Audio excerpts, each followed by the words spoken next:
I want to be a plumber, okay? I would make more money as a plumber in Finland than in Kenya. Yes, right? Definitely. So if, let's say, looking at, we have the option here, like to take your child to university, right? To go study, let's say, a course, give it a course, BCom, whatever. Then, as a parent now, you have a link to Finland where you can take your child and asome like a skilled job like plumbing. They will probably make more than a doctor makes in Kenya. Yes, right? So much. Do you think this is another line people should look at? Yes, because hey wadau, this is another one. Na sijui kwa nini I have this feeling like by the end of this episode we are all moving to Finland. Education is free. You get free food.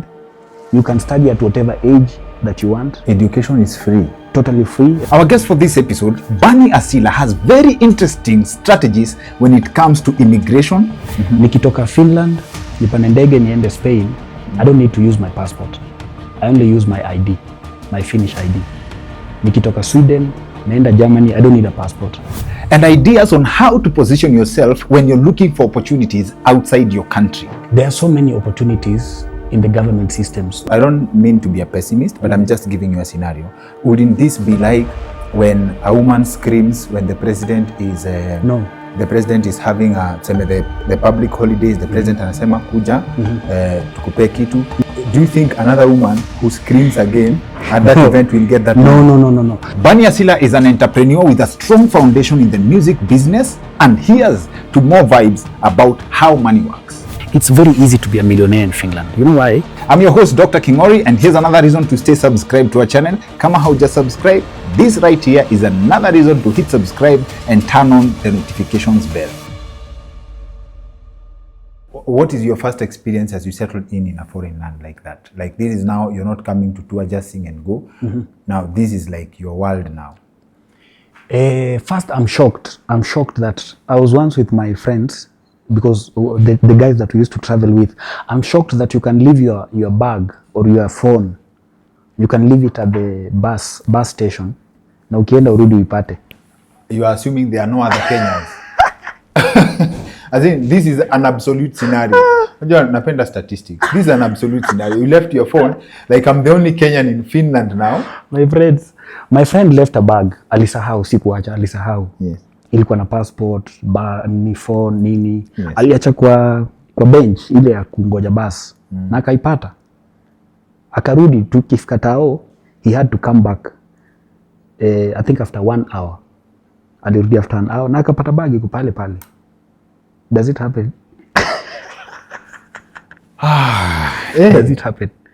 In Finland, if you leave, even in the train, if you leave your phone, I've had friends, student colleagues, leave their stuff on train, forget their stuff on train. Of course, not leaving, forgetting, and then the driver or probably the guys in charge, they take those stuffs, and then there's a place called Lost and Found. So they take them to the lost and found places. So you go look for your stuff there. So you go back there. And but let's not overrate Finland. This is happening in some parts of Kenya. If you travel to Embu, Meru, so there is charcoal that they leave there day and night. Charcoal, like in sacks. No one touches them. I'm sure if you left your other material hapa kwa hiyo barabara, it happens even in Kambiti. Ukienda Ushago kwetu, that is there. It happens, right? Exactly. So basi Kambiti is Finland. As in on this route, there's something about Finland that you probably don't know. What else do you qualify the level of honesty in terms of culture that you see there? Let me tell you one thing, my experience.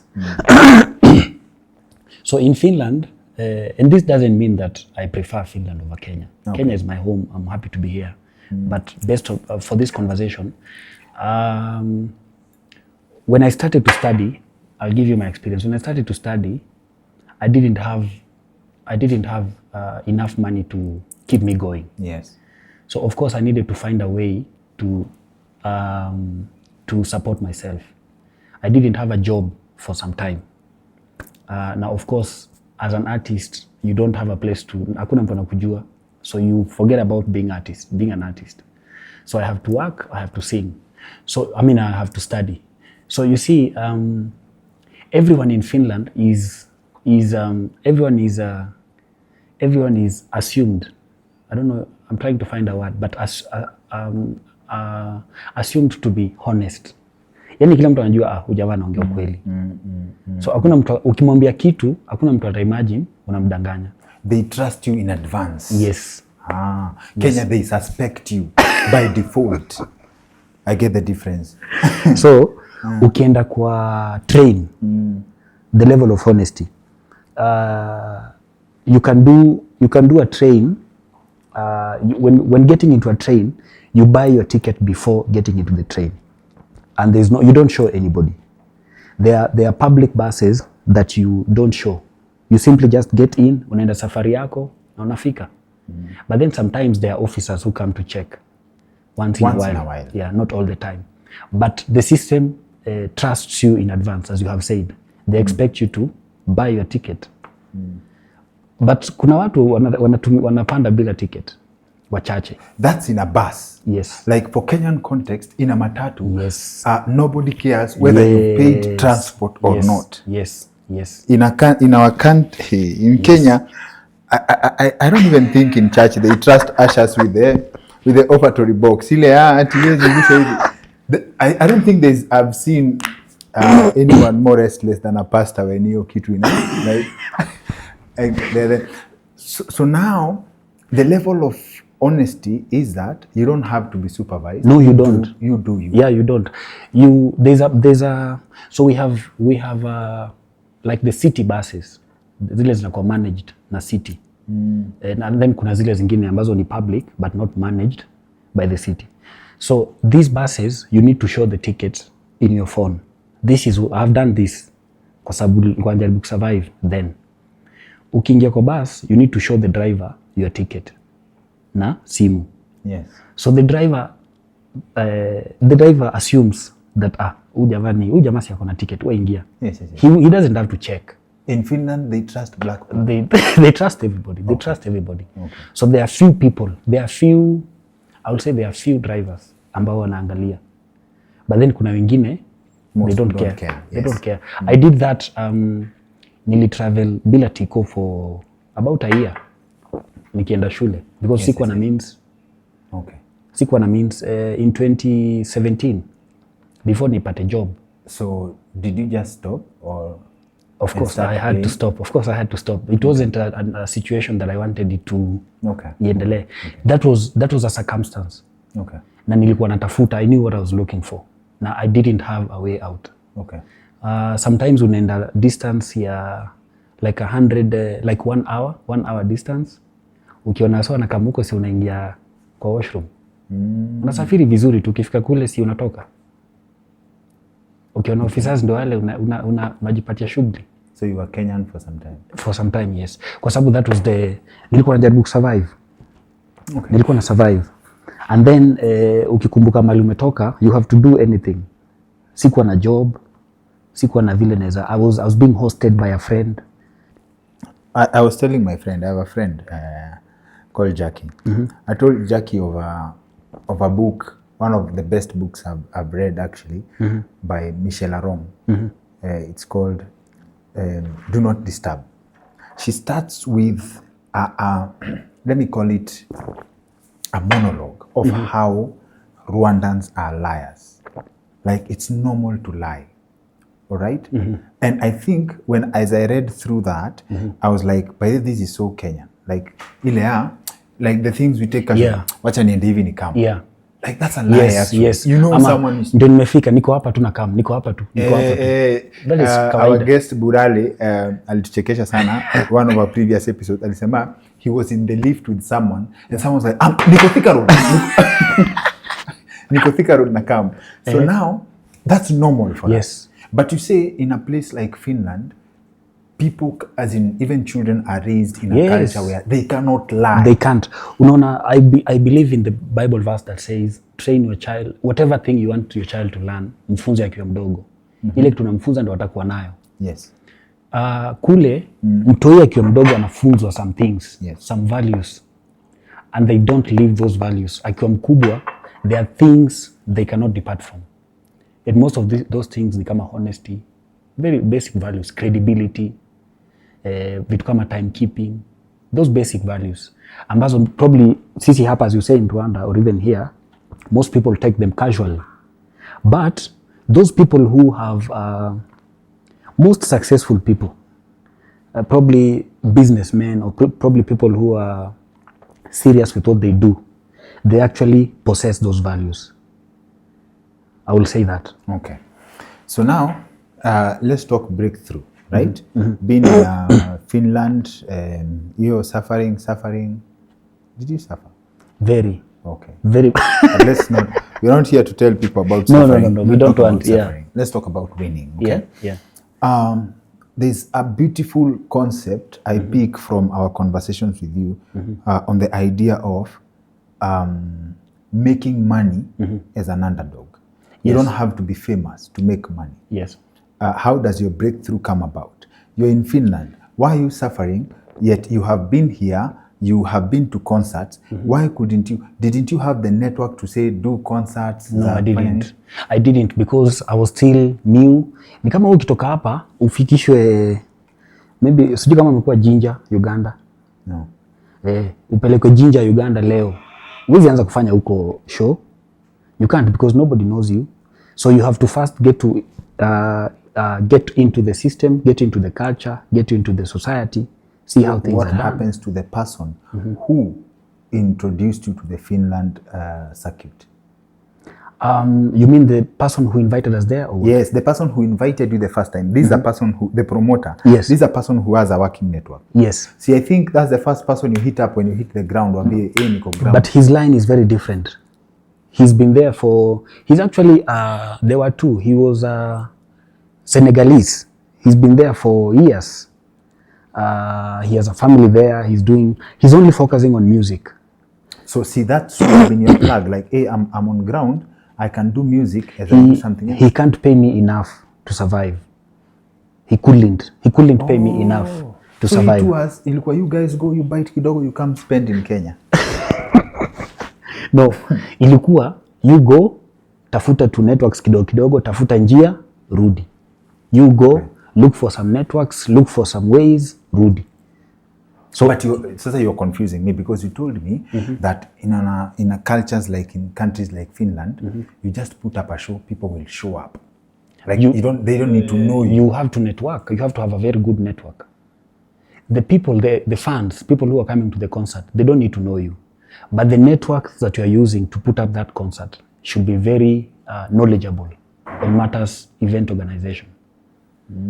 So you don't need to be a celebrity. Yes. You need to have some chain of very good people that are knowledgeable, and that network will help you put up a show. And that's what I do. Not just in Finland actually. I do that in Spain. I do that in France. I was in Switzerland recently. I do that in Switzerland. So it's very easy if you're an underdog, but you have a very good network. Network is very key. Networking is very key. Actually, if you will ask me to choose between networking and money, I will go for networking. How so? Your network is your net worth. You qualified that statement, yes. Yes, your network is your net worth. Somebody can make. Did you know that somebody can make? You might have a friend or a colleague or a person in some position somewhere that can make just a single call, and that will affect or influence a very huge decision. But in the same case, you might have 1 million, and that 1 million is all you have, or that 2 million is all you have. But this network over here can influence a chain of so many other networks.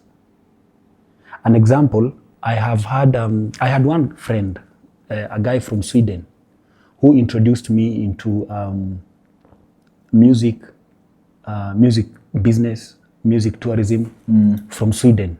Yes. That guy was able to introduce me not just to Sweden, but to about 6 countries. In the US, in Norway, in France, in Spain, in Germany. That one person. But if I will have had, let's say 2 million over that person, ningekuwa na hiyo 2 million yangu, maybe niweke kabisa. But a network is more important. because the networks could develop so much than just having money. Understood. So that is why networking, I'm telling you, networking is very key. Even in Kenya, for artists, for businesses, for any initiative, for any person, you have to be good at networking. Hata ukitoka shule, for you to get a good job or whatever thing that you're doing, you have to be good at ile presentation skills, vile unaongea na wasee, vile unajipresent, what you talk, how you talk about yourself, how you portray, how people portray you. It makes so much, speaks a lot, the way people view you, than you being given 100,000 with your dad to go utembee nawe huko alafu rudi kwa nyumba. So this is a contradiction of the concept here, be you. Let's say, for example, you are an introvert, or you need to learn how to talk to people, nini. So this means, for the most part, it would look like you're putting up an act. No, just know when to talk and what to talk. You don't have to speak every time, everything. You, like me, in Finland, people are very reserved. People don't talk much. Time ya COVID, watu walikuwa nasema they are already used to being isolated. So isolation was not a new concept over there. So there was COVID in Finland before COVID. Long before COVID. Okay. So that is different from here. Over here, mtu akitoka job anaweza fika home saa 4 ama saa 3 kwa sababu amepitia kwa friends nini. Kule everybody is on their own business, doing their own stuff. Akitoka job ni home, ama shule ni home, ama wapi, any people are. So I've also acquired, in a way, I've kind of taken up a bit of that. That doesn't mean that person is naive. That doesn't mean that person should be ati afai kuinteract na wasee, afai kuongea. No. Just know when to speak and what to speak. How awkward is the culture in Finland? Because I've heard that what we are used to in Kenya, like you feel guilty for not greeting someone. There was a lady, she's a white chick. She was trending because she was in Kenya, and then they got invited to someone else's house. So she cooked something. Yeah. I don't know kama ilikuwa cakes or something. Alafu she went with those cakes to that house. Yeah. But then they did not finish. Yeah. Waliumama kidogo. Yes. She went back to her house with her cakes that she had come with. So it was like awkward. And she's like, why is it awkward? Like I came, she did not see anything wrong with that. Yeah. In countries like that, we assume there are cultures of like, okay, people generalize this, but I don't know whether it's true. If someone came to my house and I didn't offer them food, I would feel guilty for days. But I'm told in those countries, people, if they had not counted you, they will eat as you watch. Shauri yako. Utaangalia tu. It's true. Yeah. In fact, why would you come if you haven't, before letting me know that you're coming? You'll need to inform that person that, hey, I'm coming. Some people, there is no friendship like some people might not even open the door for you. They will come see and then... Hey, some people might not, by the way. And they will not feel anything. They can't. They won't. That is normal. It's normal. So you have to go back and call them and tell them, I will be coming. Hey, I'm coming. Let's meet tomorrow. How is your schedule tomorrow? What's your schedule tomorrow at night at 7 p.m.? Should you have you ever found yourself in an awkward culture clash like that one? Yeah. Of course, the first 6 months were very difficult for me. Very difficult for me. Ukienda mahali, some people, when you go to the train station, at the train, if you get to sit next to a person, somebody might wake up and go to the next seat. Akikuona ukiingia na amka unaenda kule. Siyo ni kiburi tu just because there is space. No. Because they are probably afraid, they are scared, they have their own reasons. It's cultural. Shule mnaambiwa, that is what we were taught in school.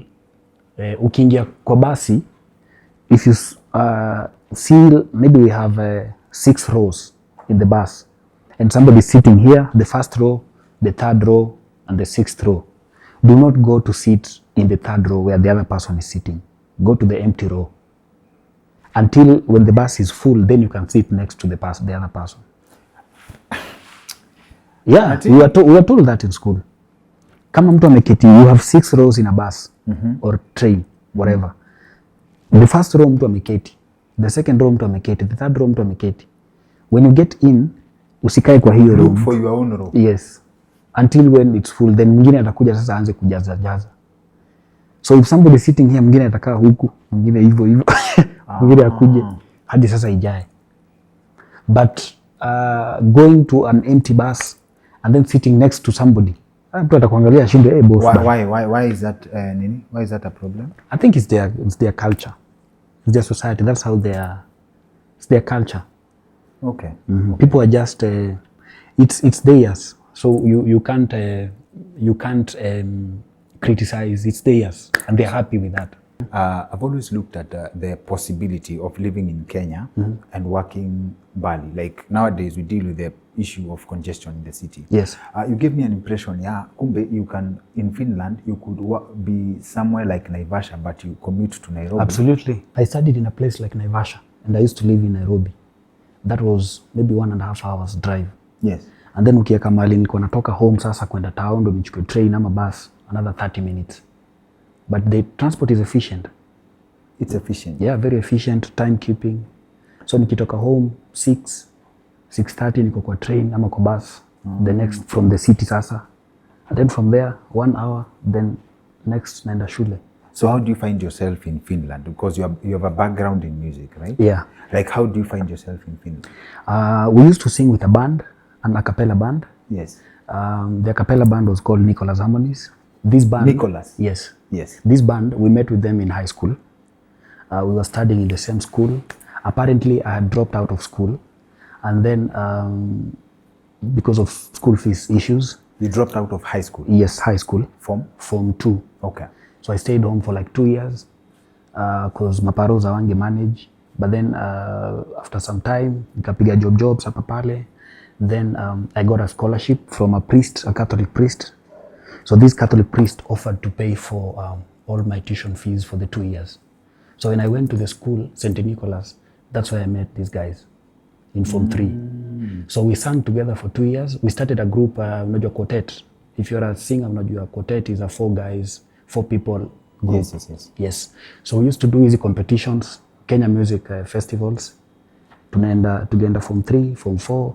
Na all of those 2 years, tulikuwa tunachapa watu wakina Alliance, wakina sijui from St. Yes, Nicholas. hizi shule kubwa, yes. Okay. But we were very small school. But then people started appreciating what we were doing. We got a very good support from the church because our church was Anglican sponsored. I mean, our school was Anglican sponsored. Yes. It was St. Nicholas Anglican Secondary School. So during weekends, we could go to some other churches to sing together with these guys. So after high school, Form 4, tulipomaliza, watu wakatuuliza tu, why don't you guys form a band? Because mmefanya hii 2 years na mnakaa poa sana, mnamari, mnafanya poa. So we started a band in 2009. In 2009, September, we did our first album launch. Okay. Again, maybe we'll get there, but that's why I said you can attract. You don't need to be known for you to put up such a big event. Because in 2009, September, we took launch our first album. Nobody knew us, but tulijaza Nakuru kule. There were so many people who came to our concert. So we did that until, to go to your question, until 2014. 2014, we won the Groove Awards, Best Group of the Year. You won Groove Awards in 2014? Yes. When Groove Awards was still Groove Awards? Yes, back then. And then luckily there was somebody who, kind of a promoter, who was in the country. So they spotted us and they invited us over to Finland for a tour. So we did 3 years. We did tours for 3 years. Tours for 3 years? Music tours. No. We will go, come back for like 3 years. In a span of like 3 years. So we will go for like a month, come back, another 2 months, come back. What does this look like now? Like when you go for a month, what does this look like for a new band? So how that looks like is that we go to Finland in December. So we have concerts in churches. We have concerts in schools. We have concerts in auditoriums with other singing groups. So this promoter has organized all this? Yes. Before he calls you, Ama, Yes. you go there, you organize as you go? Before. But then, this promoter doesn't pay us. So he approached us while in Kenya and told us, I can give you a platform to come to Europe and do music. But for us, since we had the njaa ya kwenda kule, we took that as an opportunity. So he even didn't, by the way, pay for our ticket, airfares. So we had to look for that by ourselves. The four of you? Yes. So you look for money for? The tickets from here to the airline flight tickets for the four of us. And there's no commitment for payment? No, there isn't. So are you surviving how do you expect to survive in Europe without pay? You just have the ticket? It's a tour. It's a short trip. So those guys are offering us with accommodation, meals, but not flight tickets. And then tukienda mahali tuimbe nini, watu wanatoka kitu. Unapewa kitu kwa mfuko kidogo. Okay. But then it's not committed. It's not like certain. You can't plan for. Yes. But then, being that we are chasing an opportunity, tunatafuta opportunity. So then we'll do anything to go over there. Okay. So si tulikuwa tunawaambia tupatieni barua, invitation letters. Sababu tunajua what that will mean to us. So wakitupatia invitation letters, wanasema sisi tuwa sort out accommodation, you come to Finland for 1 month, from this date to this date, and then si tunaanza kutembea huko kwa maofisi tukitafuta do za tickets. So tunazunguka tukiambia waseni aje manzi tupigeni support bana. Okay. Yeah. So now when you do the tours, when does the money start coming in? The money had been coming in until that time, the Time Ya Groove Awards. The money had been coming in because we had sung from 2009 to 2014. Yes. So that was a journey again. In 2011, we were spotted by a lady who worked at the Ministry of Youth Affairs then, under the Kibaki government, I think. Yes, yes. And then we were invited with the PPMC to sing for the president, then President Kibaki. So since 2012, we had so many performances singing for the president because they liked our music. So we had been making a bit of money before 2014. The government used to pay you to sing? Yes. Tukienda kuimba tukiimbia president sijui national celebrations, tukienda sijui anaenda kufungua nini Nyeri kule, they call us to go sing, sijui Nyahururu, wapi, they used to call us many times. They used to tell you what not to sing. Could you sing Mapambano? Was that allowed? Yeah, they will tell us what to sing. Oh, really? Yeah, because they actually did, they took us through, I don't know how to call it, if it's an audition or what, orientation or something like that, yes, for like 2 months. Before you sing? Yes. They came to Nakuru and they stayed for like 2-3 months. This guy called Mr. Wasonga. I'm not sure if you know him. Yes. He was in Nakuru. Sami Lui, I don't know if you know him. I think he's retired. Yes, he's retired. There was Wanjohi, Mr. Wanjohi. So they sent the representatives to Nakuru. Wakatu vet. Yes, vetting. They vetted us for 2 to 3 months. Tukifanya rehearsals, wanatuambia imba tena. Tunafanyia song, wanasema imba tena this song, jaribu hii. But then after we kind of pushed through that stage, wakatupenda and that was it. So they used to call us. Wanatuambia tu niaje president ako this place. Can you make it tomorrow? So they will call us anytime. Oh. Watuambia niaje because now they knew our music. They knew what we would be singing. So they just call us and tell us, the president is here. We are doing this function. So get a song that is relatable with this message.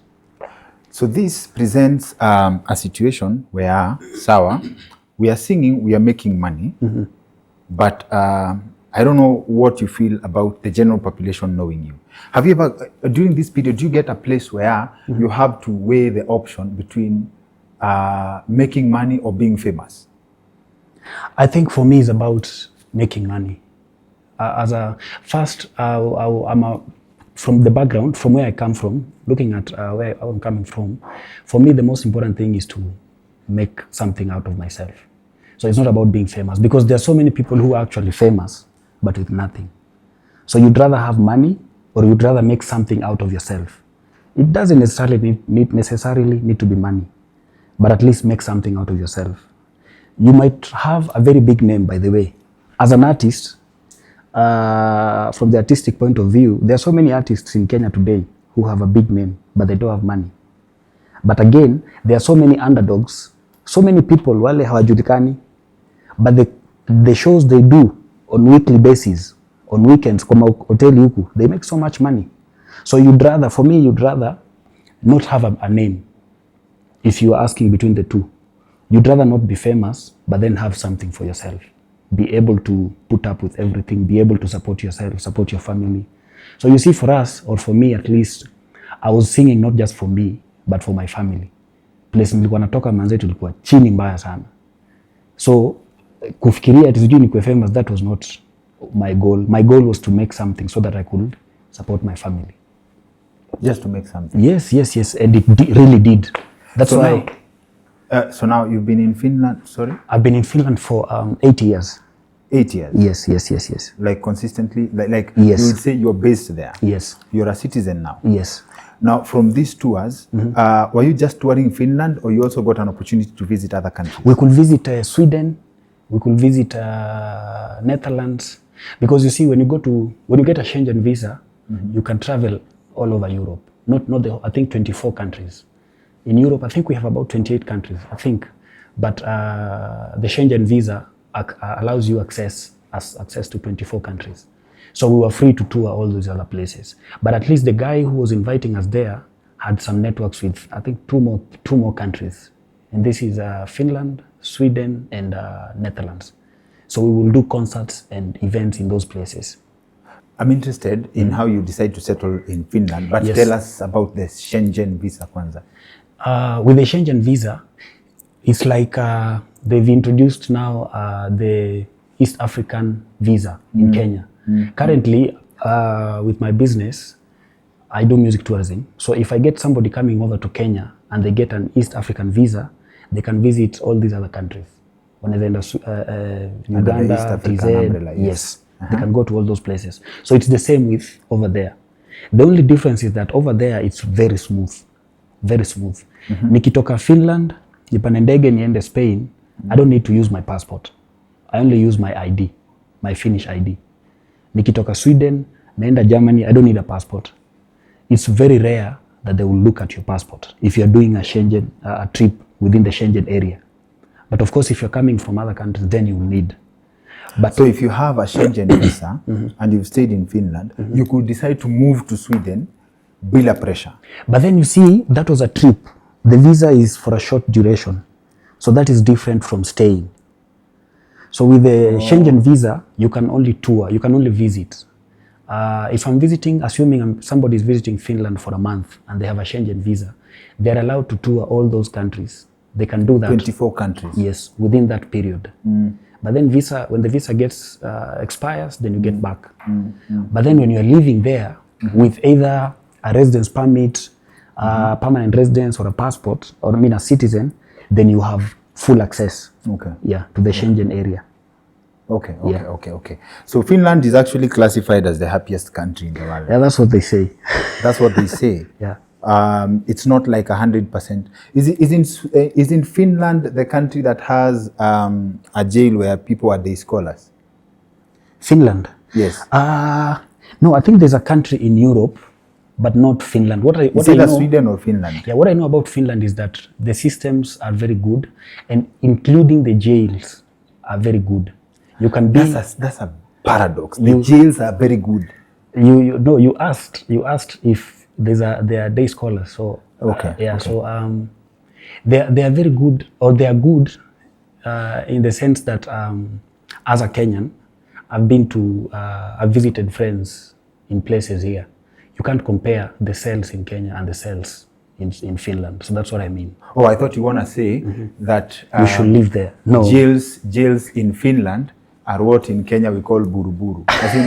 I thought that's how close of a comparison. Because unajua, when I mentioned the jail, imekushika mpaka ukasonga karibu so that you can explain to me how good the jails are. Are you talking from experience? Umeingia na kidogo tu. No. You just know the comparison. Yeah, I know the comparison. Of course, you can read, you can get the information. Yes. The information is all over. So they have good systems. If you go to the hospitals, they're very clean.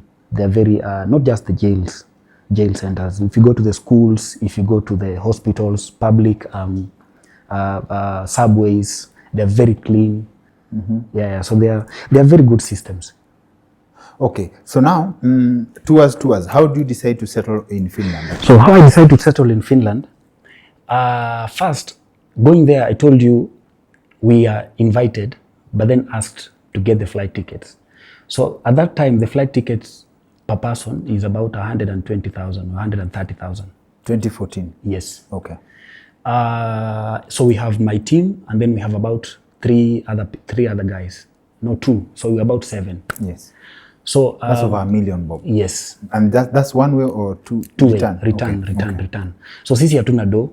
Zile do tumekuwa tukitumia for survival, our families. Most of us were not coming from very good, well backgrounds.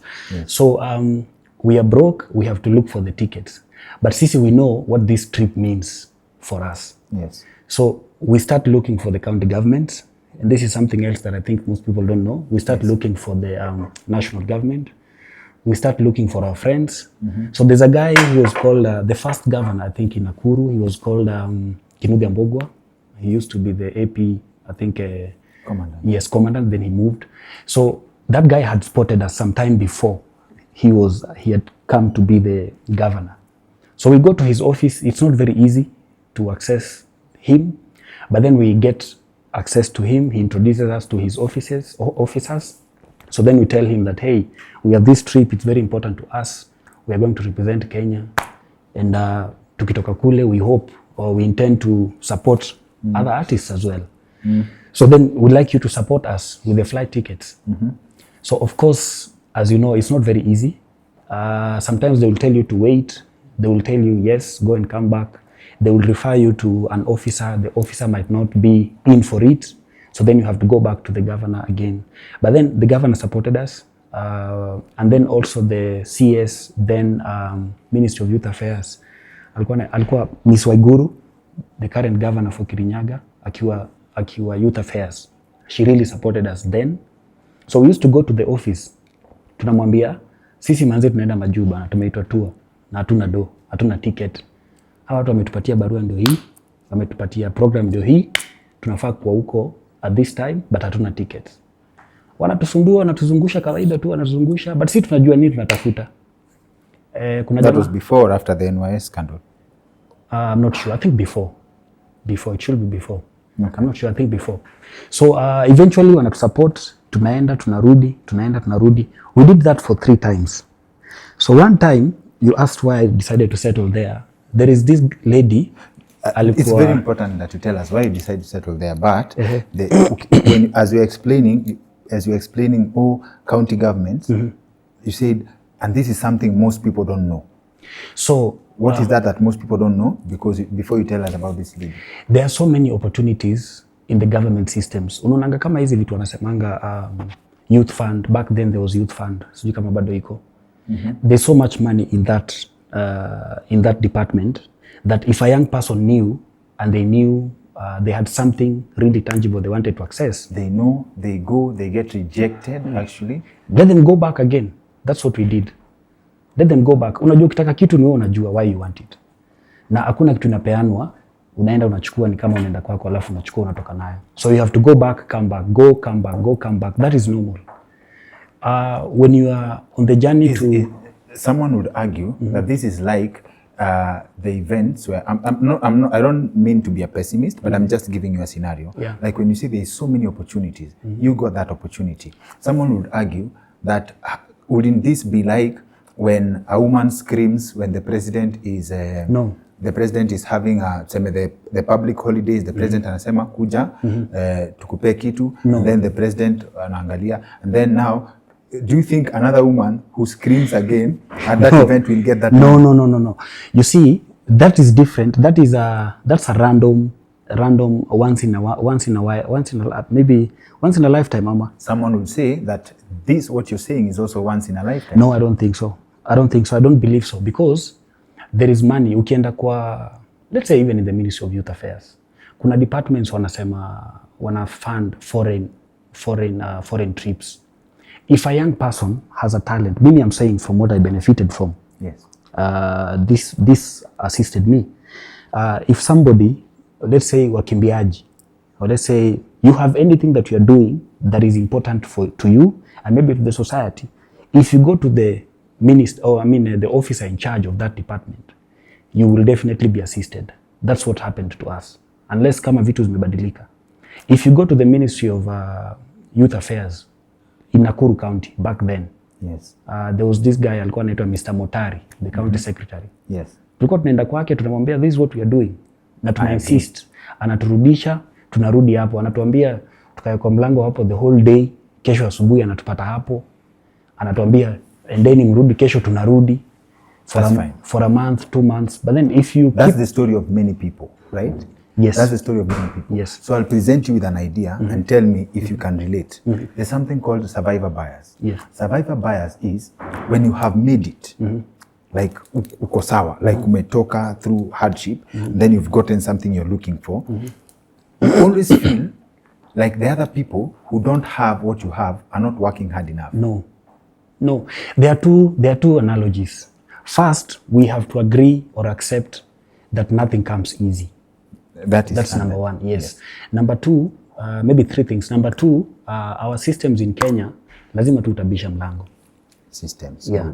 You have lazima utabisha. Huwezi bisha mara moja u expect kupata. That's number two. We have to agree. Systems zetu vile, the way our systems are made, you don't go and then unasema hey, naomba unisaidie. Hata basari is not very easy to get it. You have to go. You have to knock. Keep on knocking and knocking and knocking. So number three, it is your submission. Okay, number three. Number three is about now the person who wants to access that opportunity. So you have to agree that these two scenarios are actually practical. So you told us a government secret today. What? That opportunities are there. You just need to ask 7 times. Yes. From my experience, there are so many opportunities. From my experience. That is your submission. Yes. Aya. Because kama si hiyo, mimi saizi maybe singepata that chance. So when do you first taste money and how does the idea of music tourism come about? So I go to school, I study business. Yes. I'm an artist. Yes. I work, I clear my school in late 2018. Okay. Early 2019, I start singing. Okay. I start singing and working part-time. Okay. I start going to churches to sing, working part-time, calling churches and telling them, hey, this is Barney, I do sing opera music, I'd like to come to your church. They are, of course, interested to see an African singing. So they will call me to their church. Yeah, because they've never. I go to some places, watu hiyo wananishikashika mkono because they've never seen an African man. Wanaguzaguza mkono. So very true. I go to some small towns. So I do tours across Finland. I've been to several small cities in Finland, singing in churches. So when you go to a place where they've never seen a black man, are you coming as a musician now? Are you coming as a museum? Of course, as a musician. Okay. But that makes it even more interesting. Okay. So then they want to see me more. So I sing, they invite me again. And then they ask me about Kenya. And they don't even understand what you're singing. They just love the music. I sing English. Oh, you sing? Then I'm singing English. Okay. So they are also interested to get to know about my country. So I tell them about my country, blah, blah, blah. I go to a different place. I get some choir. We sing together. After that, they want to know about music, Kenyan music, African music. We speak about that. I go to a different place. They want to know about education in Kenya, how we do our stuff. So then I think, yes, si nimesoma biashara na hawa watu wanataka sana kwenda Kenya. Yes. They are interested about knowing more about Africa, knowing more about Kenya, the music system, because now I'm interacting with musicians in a very big way in so many places. So there is that interest of musicians wanting to know or to learn African music. So at this point, you're doing one man. You broke away from the Nicholas group. Tell us about that. Yes. Okay. So at this point, I'm doing solo. And then After some few months, I think about my business skills that I've gotten from school with my music. Then think, why don't I start a tour? So then I'll be getting people to travel to Kenya, but not for vacation, for music. So these guys will be coming over to Kenya for music because I have access to these musicians. I go to the churches, I sing with choirs. I go to the churches, I sing with musicians. I go to schools, I sing with their music students. I go to where I sing with different people. So then I tell them, let's go to Kenya. Let's go do some music in Kenya. As I'm coming here, you guys will also enjoy to be in Kenya, to sing over there, get to learn African music, get to visit our churches, do some concerts there. But then after that, you have the time to tour around. So that is a plus. The safari is an added advantage. So they, of course, want to do that. So that's when that's how I start to do music. I decided to start my music business by having those people come over to Kenya. Okay. Yeah. So I start by Finland. After Finland, kidogo kidogo, I meet a friend from Sweden. He introduces me to a very good network. So how does, who's handling the bill to bring musicians in Kenya? Those people, they do that. They handle the bills themselves. And in Kenya, who's coming to watch Wazungus they don't know singing?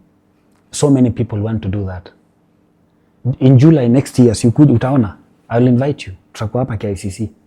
We have a very big event in July, so I'll invite you. So many people want to see that. The dates are out? Yeah, the dates are out. July? July 25th. July 25th in Nairobi, July 27th in Nakuru. KICC? Yeah. Okay. International Muziki Gospel Festival.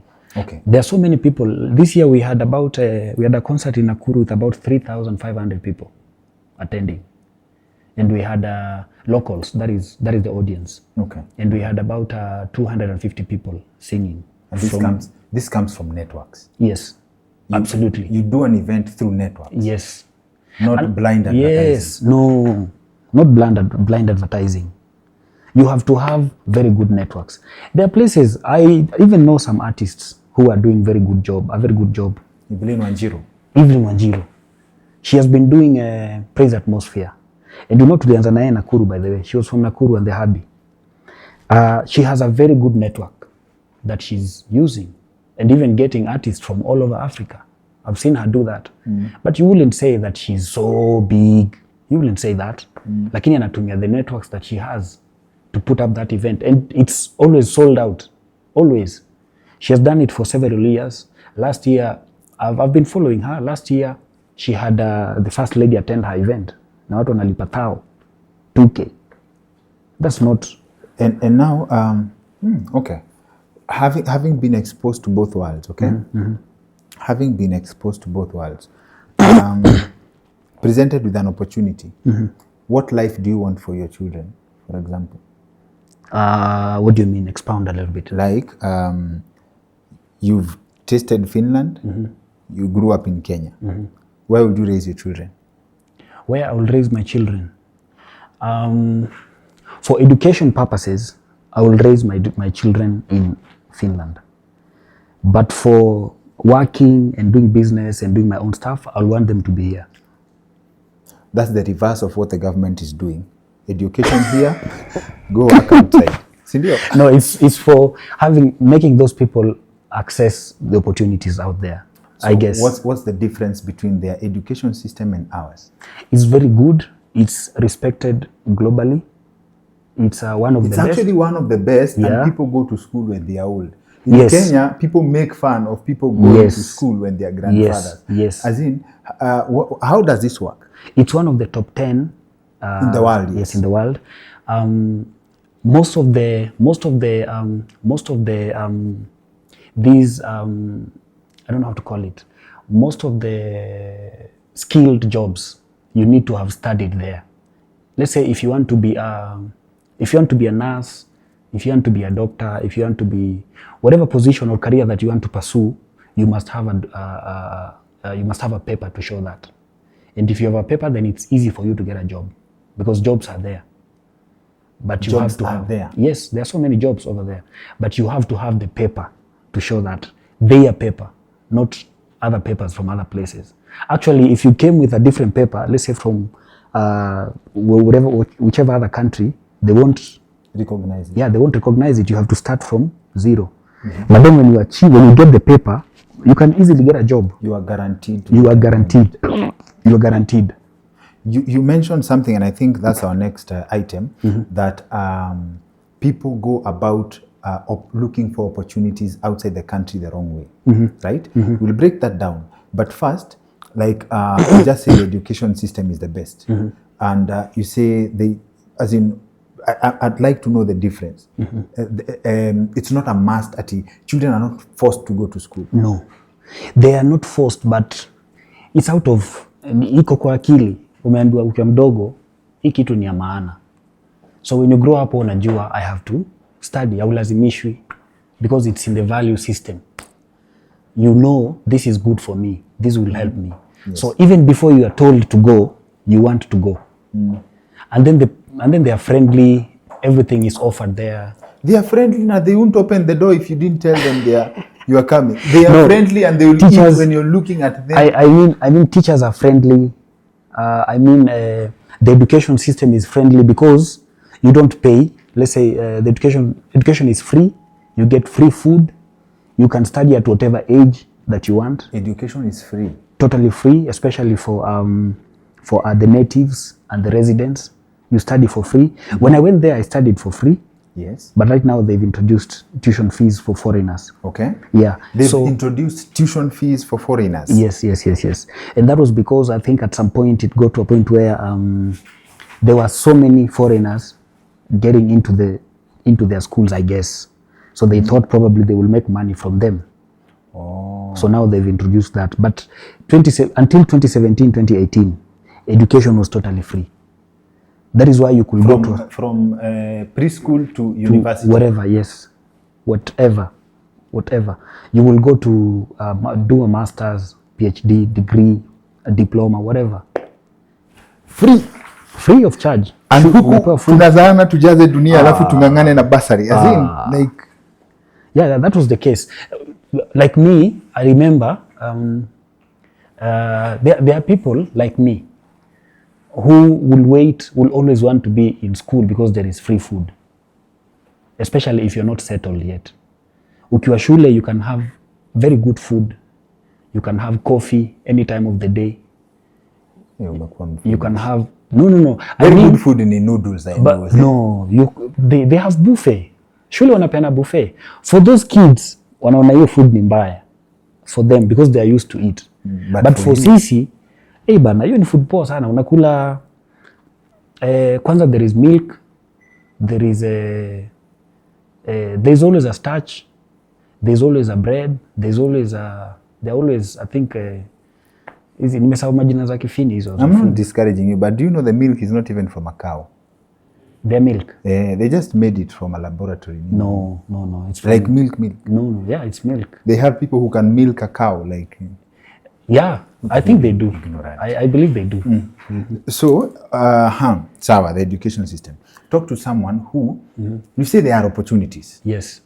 A lot of people will disagree with you in terms of, the county government, the government has a lot of opportunities. Prove me wrong, government.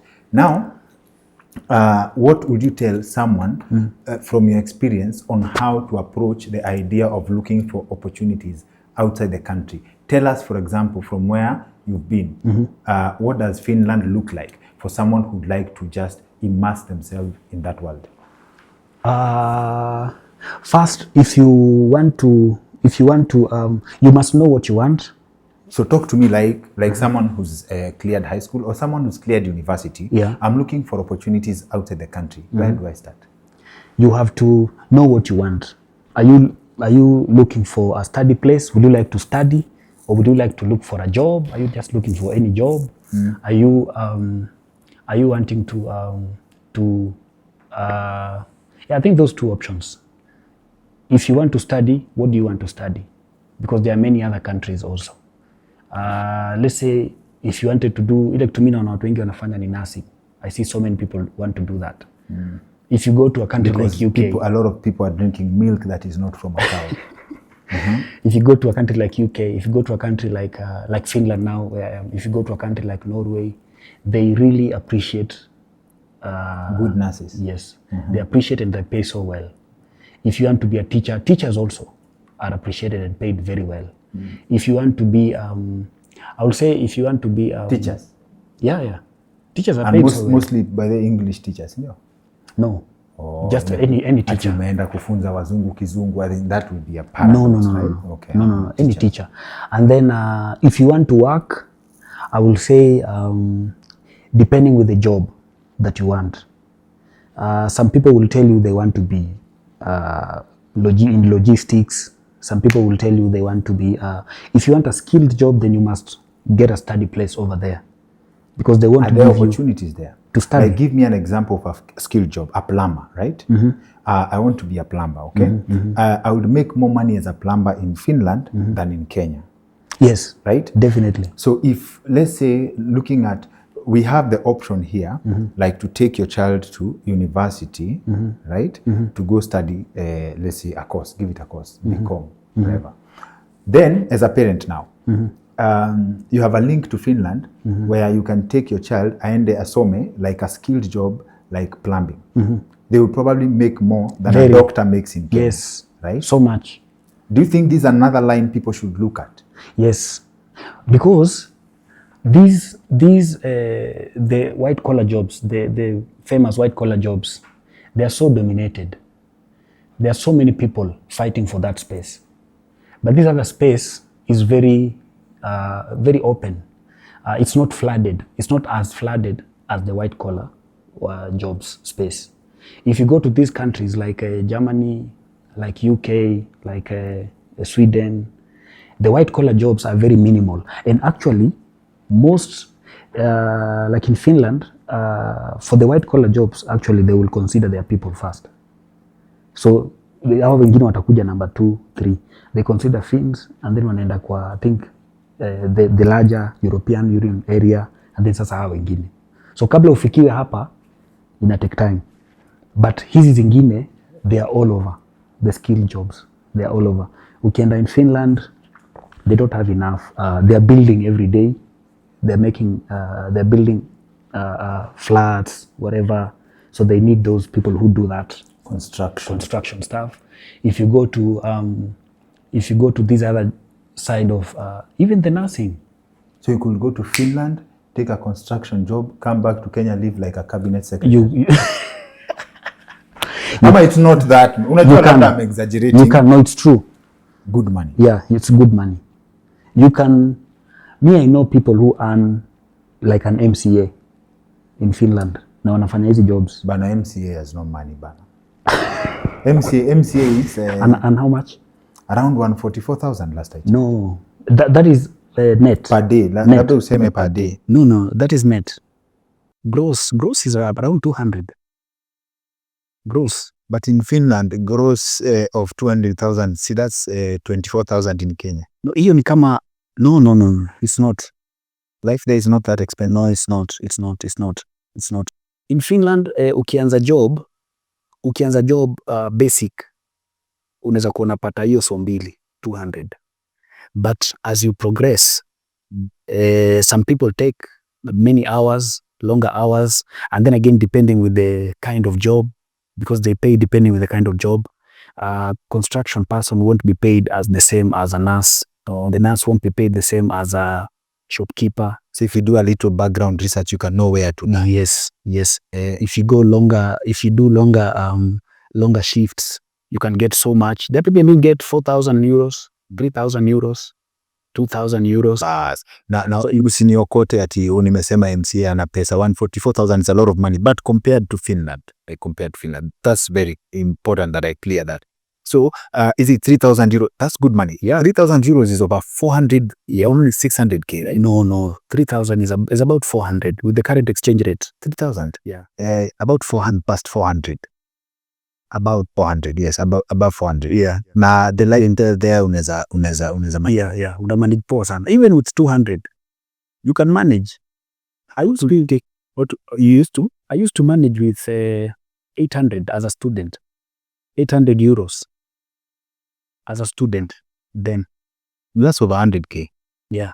But then there are bills. there is supporting yourself, of course family. Manze ukiwa majuu kila mtu anakuangalia, so there is that budget also. You have to plan for that. Na hiyo ndio inamananga watu huko, by the way. What would it take to be a millionaire in Finland? Business. Do business. Just omba Mungu akupatie an idea. It's very easy to be a millionaire in Finland. You know why? Because if you have 100,000 euros, you have 10 million. No, I'm talking about a million euros. Wachana na huku. It's very easy. Like in my business, it's very easy. Tell in a few us KRA is watching, but you are a Finland, right? You are a Finland nini. If I grew to be one of the like I have people that my partners, people that work in other countries that have been doing what I'm doing for a long time. I have one company called Gospel Kirchentag. It's in Germany. They have they host more than 5,000 people in their events coming from other countries. So if you have that kind of such a muscle, you definitely become a millionaire, and it's very easy because people want to do that. Yeah, it's very easy. So depending with the line that you are or the area that you are in, if you put in work, it's easy. If you put in work, of course, if you put in work. What have you learned about money over time now? Money, you can achieve whatever amount of money, you can get whatever amount of money that you want. Do you have whatever amount of money that you want? That I wanted, yes, and I'm still keeping on. That I wanted to have at this stage, I have. At what point do you experience the transition from survival to comfort? At what point? Yes. Did you experience like, now thank God I'm not suffering anymore? Did you experience that transition? How does that come about? Working hard. Everybody says your story are working hard. Hey, lazima work. Like me sasa, kini yangu ukiauliza, I'm a music entrepreneur. So I sing, but I also do music business. So my team knows that I don't sleep. I have clients, I sleep very short, I have a very short time to sleep. I have clients from different countries, and some of them have different time zones. So we are sometimes having meetings very late at night, Finnish time or Kenyan time. Maybe I have a client in the States. Akiamka asubuhi, we have to have a meeting, or probably meet all through the day with them. And that is very late at night here. So it's very, you need to sacrifice. You really need to sacrifice. You need to be very consistent. You need to know what you want and have something that you are pushing. And by your team, you mean the new team. What happened to the old team? These are the new team. These are not singers. These are some of my staffs. But the singers, there was 4 of you. Well, after I worked there, I worked through a way and had them also join me there. So now they're over there, they're doing their stuff. Some of them are studying, working in different places. But you're not together? No, not together. But at least I was not splitting 80,000 4 ways. No, that's what it is, We are not splitting 80,000 anymore. Yeah, but at least I was able to work out a way for them to join me. Yeah, so wako kule wote. Wanajua Jason, Biko, Pato. Yeah. One of them is here. One of them is doing business here in Kenya. Yeah. 3 of them are over there. But wanadu poa, some of them have families. Okay. Yeah. And do you wish to, do you see a situation where you decide to settle there? Like the way, let's say for example, the Europeans, like do you see a situation where your generation from you starts there? No. Why? Yeah, pana huko bana. It's a good place to work. It's a good place to get exposed. It's a good place to make a very good foundation, but not to for me. I know some people who want to wakae huko, but kwangu mimi hapana. Why not for you? The place is not for kwangu mimi, nikisema kwa Kiswahili, kwangu mimi sio it's not si retire friendly. Unawasengenya wasikusikia. Sio retire friendly. And that's a slide. Now, what do you hope to achieve in the brilliant concept that is the music tourism? What I hope to achieve is this. Most people are used to having people come for vacations, holiday, people coming for holidays, people coming for safari rally. We have people coming from all over to attend the safari rally. We have football, people doing that. But we have never had music tourism concept in Kenya. That is a very new totally new concept. We have some people who come for these athletics in Kenya, but not music. Yes. So my idea is to have thousands of people visiting Kenya every year through music. Okay. And why this is because music can be able to bring large numbers of people together at the same time, unlike if somebody is coming for a holiday. If somebody is coming over here for holiday, they'll probably come with their family or maybe 2 or 3 friends. But if somebody is coming for a music tour, there'll probably be a choir or a group of 30, 50, 100. So that's a very huge number. It's very easy to attract. That's why I told you it's with good strategy and hard work, it's easy to attract a very large number of singers that will come over to Kenya. I'll give you an example. As I told you, one of my partners in Germany, they have the same concept that I do, and they host between 5,000 to 6,000 people for their one festival.